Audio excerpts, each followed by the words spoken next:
So it's my very great pleasure to introduce today's speaker, Dr. Li-Ching Ho, Professor of Curriculum and Instruction at the University of Wisconsin-Madison. Dr. Ho is also the Director of Global Engagement for the School of Education, an affiliate here at the Center for Southeast Asian Studies. Prior to her arrival at UW-Madison several years ago, Dr. Ho was Assistant Professor of Singapore's National Institute of Education at Nanyang Technological University. That particular institution trains most of Singapore's public school teachers. And Li-Ching was one herself, like me actually, starting out her career as a secondary school teacher with the Singapore Ministry of Education. Dr. Ho holds a Ph.D. from Columbia University's Teacher College, and you all will be pleased to know, a master's degree in Southeast Asian Studies from the National University of Singapore. So Li-Ching has a wonderful resume for today's talk. She brings personal experience as an actual K-12 classroom school teacher, as a professor in teacher education, and of course as a brilliant academic scholar in curriculum and instruction. And I think you'll recognize those relevant layers of expertise in her talk today. Li-Ching has recently published a book. It was co-written with Dr. Keith Barton, a professor of curriculum and instruction at Indiana University. Some of you will remember Dr. Barton from a Great Variety Forum talk back in 2017 on the promotion of national identity in Singaporean schools. I can tell you firsthand, he's a really great, incisive, engaged scholar of education. I'm sure that his contributions enrich the work. And the book, like the forthcoming talk, is titled Curriculum for Justice and Harmony, Deliberation, Knowledge, and Action in Social and Civic Education. And we're very lucky, by the way. The book was only released last Thursday, and the official book launch isn't until October 22nd in the School of Education. So, as always, you know you can count on Friday Forum to bring you the most cutting-edge research first. So, I began my own career as a young teacher of history, social studies, and something called civics and moral education. And early on, and even to this day, I found myself very frustrated by the vast majority of teacher workshops and trainings. On one hand, I found that many are very prescriptive, right? Teaching us what we must teach, but not really considering why, to what end. And on the other hand, a lot of the materials are filled with lofty commands like, we must instill a creative mindset or empower rich critical thinking, but rarely telling us how do we operationalize that on Monday morning at 9 a.m. when we step into our classroom. And the thing I've always loved about Li-Ching's scholarship is that it speaks to us on multiple levels. So she really effortlessly succeeds in a balancing act that very, very few scholars I've seen are able to pull off effectively. And the first layer is one that addresses actual everyday curriculum and pedagogy in practical applied ways. So I was very delighted to see that how this book is structured. Most of the chapters conclude with actual usable guidelines, suggestions, and applications. So we're all educators here, I presume. And this can even function as a handbook in a sense. But the second layer is that Li-Ching's work seemingly always offers a deep engagement with some of our most timely and pressing topics on multiculturalism, climate change, social marginalization, refugee incorporation, democratic engagement. These are all case studies in the book. In a sense, this is incisive social scholarship on timely issues that considers how ordinary people receive and talk about controversial issues. So there's that sociological layer as well. But I think third and most impressive, Li-Ching's work always has this brilliant philosophical bent to it. It's not only theoretical engagement, but something I think that extends beyond that, asking us, what is ethical? Why do we teach in the first place? What is the kind of social world that we are trying to build? So Li-Ching's body of work, I think, posits that the classroom is a space for transformational social change. And this book truly presents a radical new vision for social and civic curricula. It's a work that challenges us all to think and rethink about what this educational enterprise is all about, why we teach and how we should do it. So without further ado, Dr. Li-Ching Ho.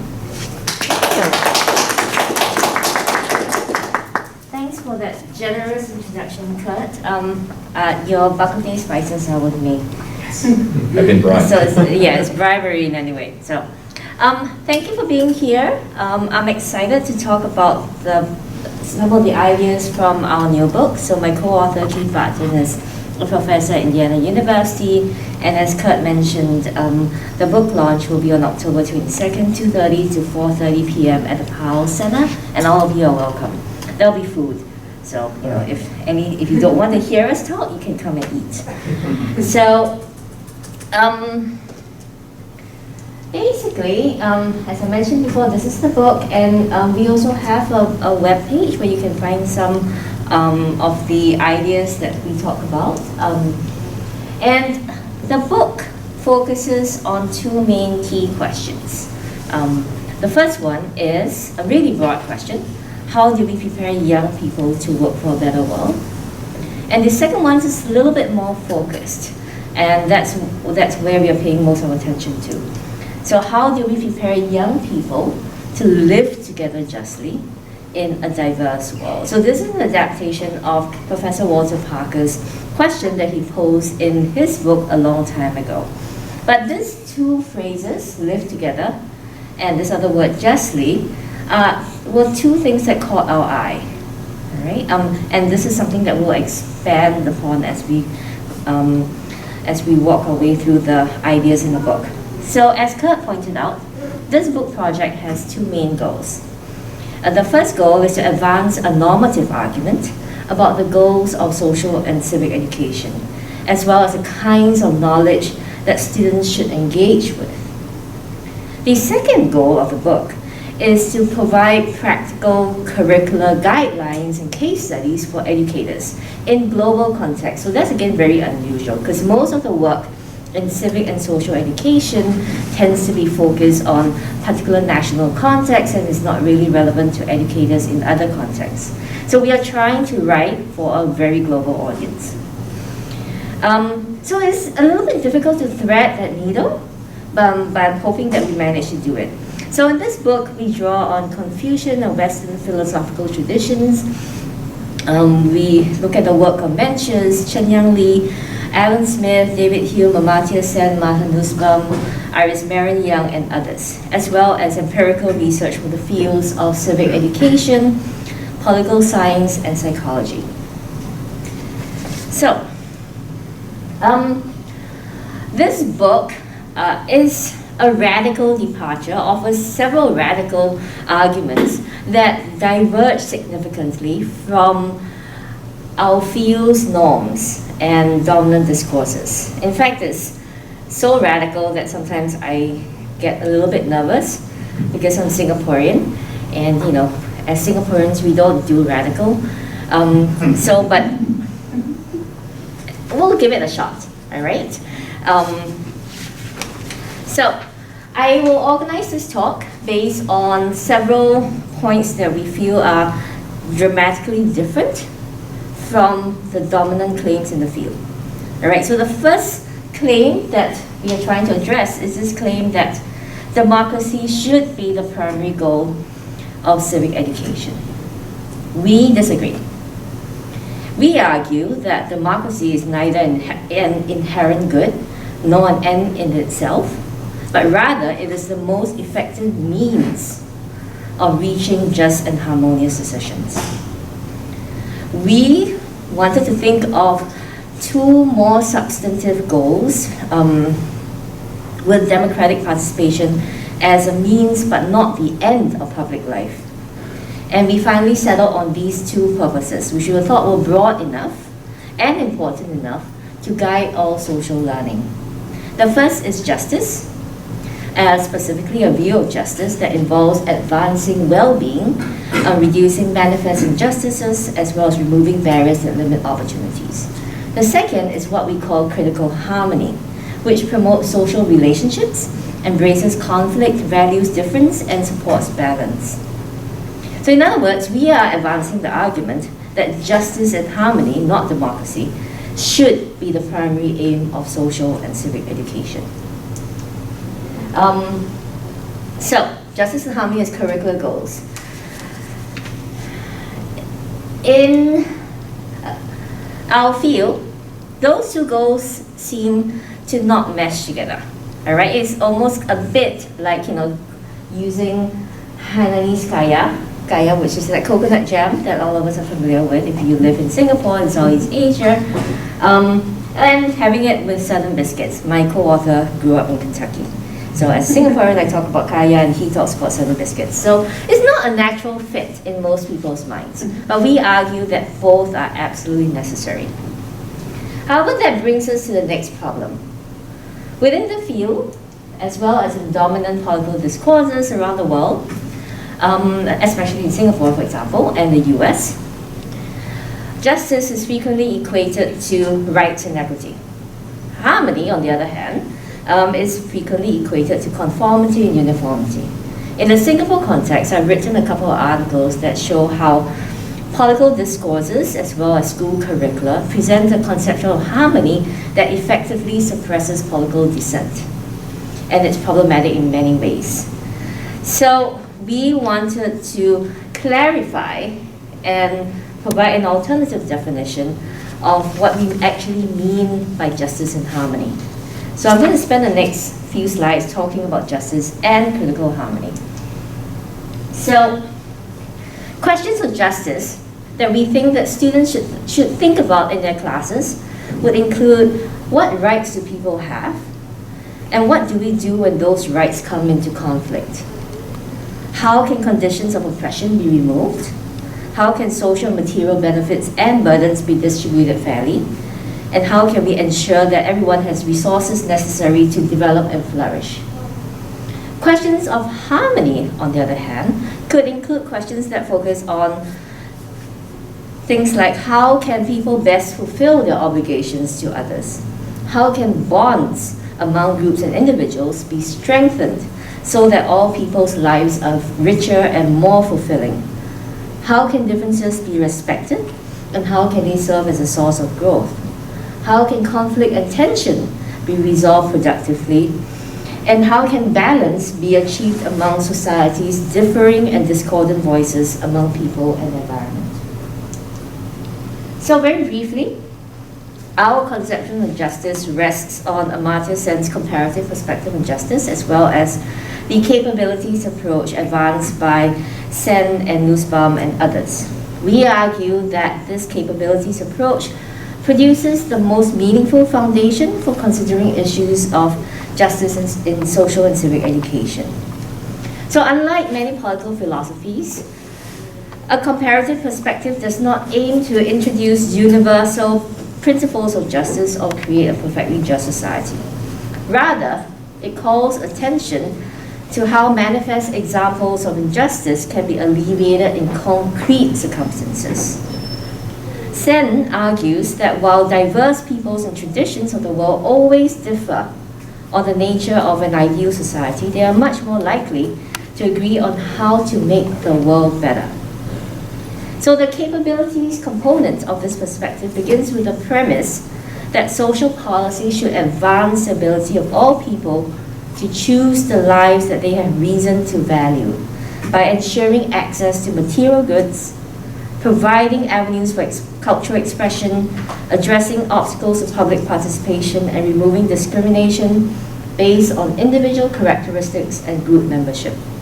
So we think that this is a really useful foundation for social and civic education because it ensures that students will consider the most important social issues facing the world, such as poverty, healthcare, racism, gender inequality, environmental change, and so on. But yet, it doesn't bog them down in all these abstract notions of justice, but it guides them to reach decisions about pragmatic ways of addressing these in specific circumstances. Critical harmony, on the other hand, is a slightly different take on, as I mentioned before, some of the dominant discourses and assumptions about what harmony means. So again, harmony has gotten quite a bad rap, not only in the US, because people tend to assume harmony as conformity, uniformity, right? But it also has a bad rap when I talk about it to my colleagues in South Korea, in China, and definitely in Singapore, all right? So because they see harmony as some kind of mandate by some quasi-authoritarian government to limit freedom of expression, to suppress dissent. But we, in this book, draw on the work of contemporary Confucian philosophers, such as Chenyang Li, who's currently at Nanyang Technological University, Sang Moon Kim, who is in Hong Kong, and Saw Hoon Tan, who's at NUS Singapore. And basically, we argue that harmony requires a sense of criticality. And this criticality includes embracing conflict and tension, valuing difference and diversity, and striving for balance among divergent voices. So in order to advance harmony, we argue that students need to consider not just how to protect the rights of people from differing backgrounds and identities, which are really important justice-oriented questions, but also how to afford all people meaningful roles in society. They must explore how productive connections and interactions can be established and maintained among differing groups and individuals. They must consider whose voices should be given prominence and when. They must also struggle with the question of how do we promote civility and incivility in public life, and to consider when incivility might be a better means of bringing about social progress. So in the book, we actually devote an entire chapter that talks about civility and incivility in public life, and we make the argument that it's important for students to study how both have actually contributed to greater justice and harmony in many different situations. So that's the foundational aims that we make the case for: justice and critical harmony. The next question is a more practical, pragmatic question. What kind of knowledge should we incorporate it in the curriculum such that students can learn about issues related to justice and harmony in order to take deliberatively informed action? So this is our third point of departure from the field in general. So the field generally assumes that knowledge should be derived from academic disciplines and should be retained or mastered. So there has been a move within the field toward focusing on skills and attitudes, but we argue that substantive knowledge is important because without knowledge, deliberatively informed action is impossible. Knowledge is actually what makes such action informed. But we think that knowledge is not material to be acquired by learners. We must think of it as information for them to engage with, as a way of enabling deliberatively informed action. So what do we mean by knowledge engagements rather than just acquisition? We argue that teachers need to present the content around specific issues. So in order to consider how best to ensure education, healthcare, and an adequate standard of living, for example, students must engage with knowledge of those issues in specific and concrete instances. The cases that students will engage with will vary based on national context, local circumstances. So in the book, we present cases from Singapore, we present cases from the US and other settings in order to illustrate our point with regard to how teachers can consider specific issues in different contexts and use that knowledge to advance their deliberation. So we also argue that knowledge does not come just from academic disciplines. It comes from a range of sources, and the list is here. All right? So the next thing that I want to talk about knowledge is this three really important chapters in the book that focus on curriculum guidelines for educators. So we argue that these guidelines are absolutely essential if teachers want to engage students in deliberatively informed action that's premised on justice and harmony. So the aim is not to describe specific content, so it's not prescriptive, right? It's not telling you this is what you must study, this is the cases that you must learn.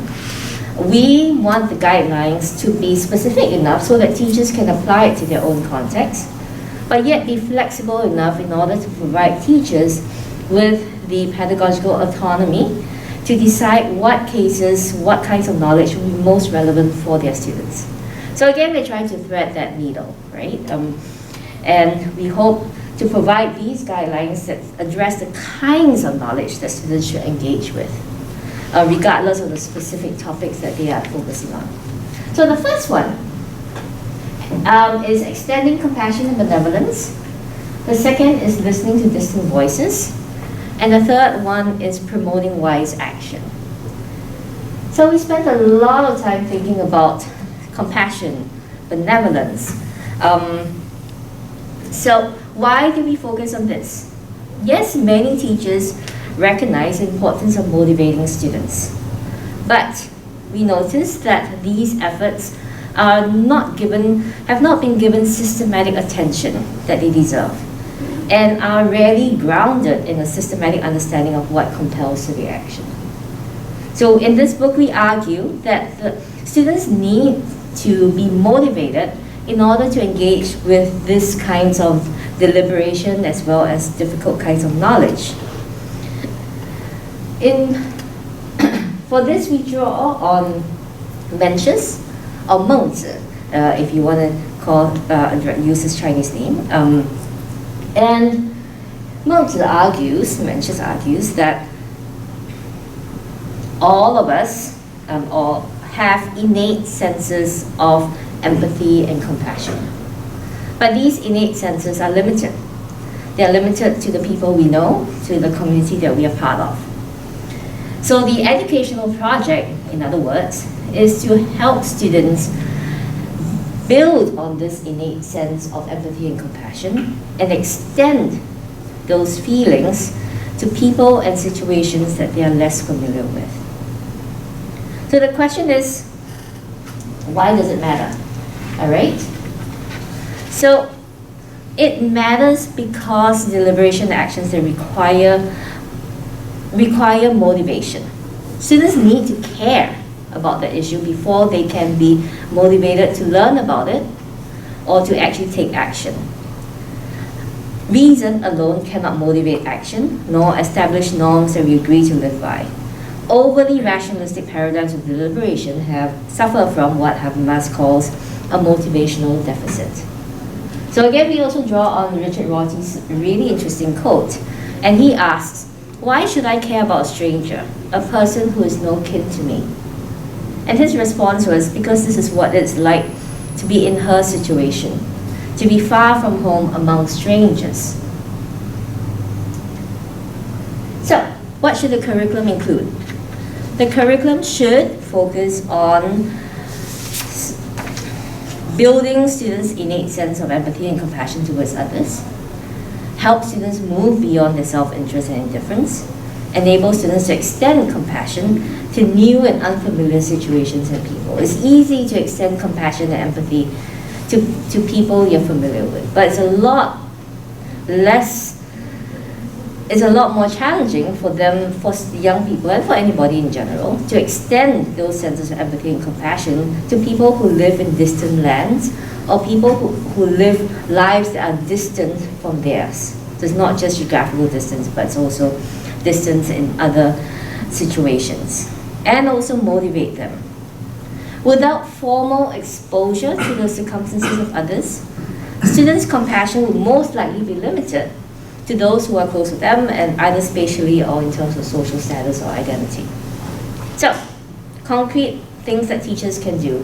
Perhaps less relevant to this audience, but this will be really crucial to the educators that we will be speaking to throughout the course of the next 6 months or so. So, strategies. We argue that teachers should help students learn about the concrete circumstances that lead others to feel joy or suffering. So, for example, we want them to learn about, let's say we are focusing on the topic of refugees, right? You don't want them to just be presented with a one-dimensional portrait of refugees as their victims in terms of how they are being victimized, but also present them as human beings with rich family lives, with a desire to improve themselves, with all these ambitions. And in so doing, we need to present them in terms of stories, words, and images, rather than presenting abstract data, statistics, tables, or thinking about people in just large, anonymous groups. We want to convey those experiences in emotionally compelling ways, but also not oversimplifying and overgeneralizing. And then we also need to think about how structural forces actually affect these people's lives as well. So that's the first curriculum guideline, extending compassion and benevolence. The second one is listening to distant voices. So this one draws on Amartya Sen's notion of distant voices, which he defines as the ideas and perspectives of people who have differing experiences and backgrounds and who are distant either geographically or socially. So even though compassion, benevolence are necessary starting points for public deliberation and action, they are by no means sufficient. No matter how much we care about the lives of others, there's always danger that we will misinterpret what we see, or that our actions will be limited to our own understandings and values. So therefore, we make the case that it's important for students to attend to distant voices. The goal is to help them incorporate the ideas of those who have insights into the specific issues that they're deliberating. So again, why does it matter? 3 main reasons. Inclusionary attention. In other words, we need to prioritize the desires of people who are affected by those public actions, and thus increase the likelihood of that those actions will address their need. All right, rather than presuming that we know what they need. Informational enrichment. Listening to distant voices enriches the information that students have to work with so that it can benefit from the knowledge others have developed in their local circumstances. The third one is the notion of the impartial spectator. Because it will allow students to reflect on their own values and assumptions by placing them in contrast with those of people from differing traditions. So 3 main reasons: inclusionary attention, informational enrichment, and the impartial spectator. So back to practical dimension again. What can teachers do in the classroom setting in order to help students listen to distant voices? So these are 3 suggestions. So the first thing is to help students learn about other people's goals and perspectives. The second is to draw on other people's insights and expertise. And the third one is to consider how their own values and decisions will look to others. So the last curriculum guideline is promoting wise action. This gave us the most trouble. Because what does wise action mean, right? Or even what does practical wisdom mean? So I'd like to talk a little bit about these 2 images because it shows 2 very different contexts. For people who are familiar with Singapore, the picture on the bottom right-hand corner is an image of Pink Dot, which is an annual event that supports LGBTQ rights in Singapore, and the only place in Singapore where you can actually have such a protest or public action. That's Hong Lim Park. That's supposed to be the speaker's corner of Singapore. But if you notice, in the attempt to advance LGBTQ rights, it is less of a protest, but more of an inclusive party atmosphere that tries to advance their goals in ways that meet the circumstances, the cultural, the political, historical circumstances of Singapore. And this event has actually grown by leaps and bounds over the past decade. So it started off with maybe about 5,000 people attending, and at its peak you had about 20,000 people. And I've attended it many times, and they deliberately framed it not as a protest, but as a way of educating people, educating society, presenting a different face on all these LGBTQ issues, which are very controversial in Singapore society. So you won't see any images of that on the top left-hand corner in the Singapore context. That is an image, and I'm sure it's not aberrant. It's an image of protesters during the ACT UP protests in the US a couple of decades ago, right? So they were advancing, they were protesting the lack of attention paid to AIDS as a disease. So they wanted to gain attention, and the measures that they taken do not only just include pretty violent protests, but also things like sit-ins, die-ins, and other radical attention-seeking actions. And they were very successful in terms of advancing their goals. But in our book, we illustrate these two examples, we highlight these two examples to illustrate how wise action in some settings may not necessarily be that wise in others. So, basically, we argue, when we think about promoting wise action, is that decisions about the social world cannot be based on invariant rules or universal doctrines. But basically, we need to pay careful attention to the unique circumstances of specific instances. So therefore, in this chapter, we talk about the importance of discretion, Qian in Mandarin, and to help students be able to evaluate options carefully and thoughtfully before taking action. So as mentioned suggested, in order to reach a wise decision, one must carefully assess the situation first. Only in this way can one know how to proceed. It might seem very straightforward and obvious to us, but this is something that's not explicitly addressed in the K-12 setting. As we talked about, thinking about civility in this setting is also important. And civility would be the formal and informal social norms that regulate relations and behaviors among diverse individual groups and institutions. And also helping students learn about incivilities, which can advance a more just and harmonious society.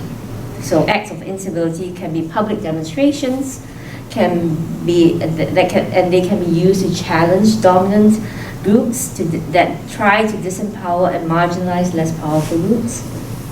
But the key thing here is that norms and practices of civility and incivility vary significantly according to social context. So writing an op-ed, a critical op-ed, for example, may not be considered much of an incivility in, in the UK, all right? But it can potentially be considered very uncivil in Singapore. Because, people clearly are not used to criticism. So students need to understand the importance of discretion, the context, the setting, the feasibility of their actions, and teachers need to present specific case studies to illustrate all these. So again, practical dimension, students need to learn about factors that influence social issues. They need to examine intended and unintended effects of policy actions, consider the context, feasibility, and timeliness of a range of strategies for action. So I'm conscious of time, and I'll just basically very briefly highlight other points of radical departure in terms of the book.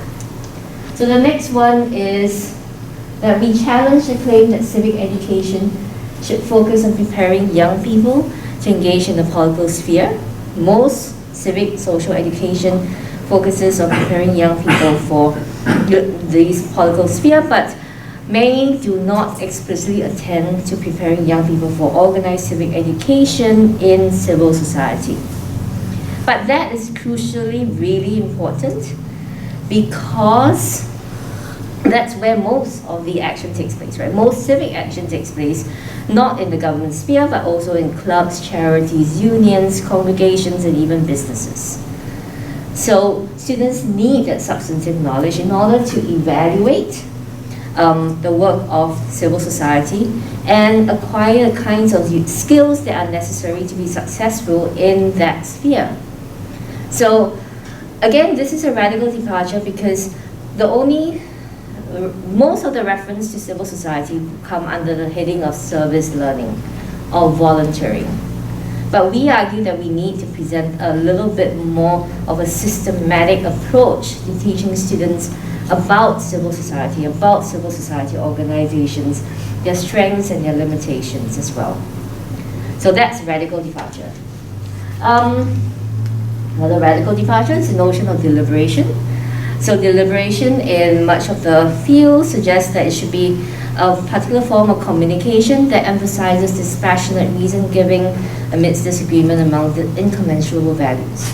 But in the book, we argue and make the case for something we call collaborative deliberation. So rather than seeing it as an adversarial process, that there are winners and losers, that somebody is right and wrong, we argue that much deliberation, especially that those that occur in civil society organizations, are actually collaborative in nature because people already agree on, let's say, for example, to create a nature reserve, to build a homeless shelter. They already agree on those broad goals. But what they are deliberating will be something different, like how do we go about doing it? So it's non-adversarial. And in an organization where people know each other, it tends to be within a trusting, mutually reciprocal partnership. It's premised on this common interest. We all have this shared interest in creating a nature reserve, like Chek Jawa in Singapore, and involving diverse forms of expression and communication. So it's not just that this passionate, rational, reason-giving process which is so exclusionary, but it's a more inclusionary process where different forms of communication are valued and incorporated. So another radical departure. Another thing that we argue is that education in general, not just our field, tends to focus on general skills to creating better people. So the idea here is that you teach students some skills and they'll be able to apply it into different contexts on their own. We argue, on the other hand, that these three, extending sprouts of benevolence, listening to distant voices, taking wise actions, are not generic skills or competencies. So because, say for example, in order to extend your sprouts of compassion or benevolence to a situation that's distant from you, so a student in Singapore may be able to easily understand the circumstances of people in their own setting, right? But a student in the US, for example, may have very different ideas about what it means to extend compassion and benevolence. So we need to focus on specific issues. That's our argument here. Rather than saying as generic competencies, generic ideas, they will be able to extend their compassion, listen to distant voices, take wise action for all situations and purposes. Nope. We argue that we need to reiterate them and introduce them in specific issues and to think about it as being applicable to only certain circumstances. So knowledge can only help young people extend benevolence to particular others, listen to voices on particular issues, and take action in particular circumstances. All right, but it's not a generic thing. So summary of our key arguments are here. I won't reiterate them, but you can have a look at them if you want to. And so if you want to contact me, this is my email, that's my colleague's email. And the last thing is our book launch. That's on October 22nd. Everybody's welcome. Let me know if you want to attend. All right, I'll stop here and we can take questions.